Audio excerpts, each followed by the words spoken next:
Vinny Jr. has cemented his position on the left wing, the main man for Real Madrid right now. And Kylian Mbappe, the Kylian Mbappe is coming to Real Madrid.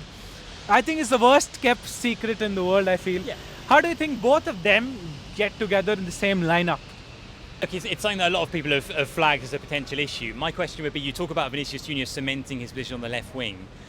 Has he, he cemented his place in the Real Madrid team for sure, but not necessarily on the left wing. I think a trend we've seen this season from Real Madrid, from Ancelotti, as we talked about previously, has been sort of adding a degree of flexibility, of versatility to Vinicius Jr.'s game, seeing him take up more central positions and being a more kind of multi-dimensional player.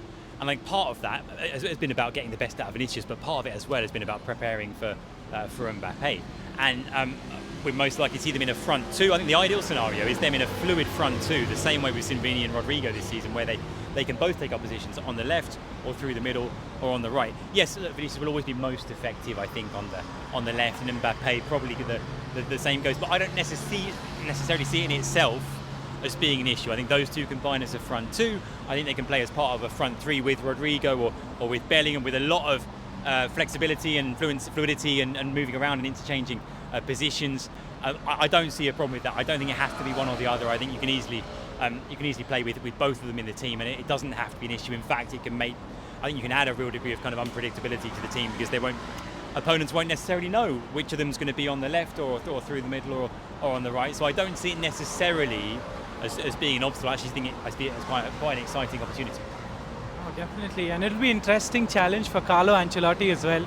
Do you think with Kylian Mbappe coming in, Real Madrid have the ability to dominate La Liga for say like 3-4 years, like what City are doing right now in the Premier League? Because the last time Real Madrid won back-to-back La Liga titles was 2006 and 7. Yeah, but it's never quite that simple, is it? It's never just about assembling the best team or the best squad. There are all sorts of factors that can come into play, and I think at some point Barcelona will kind of sort of get themselves together and challenge again, because they have got some really good young players.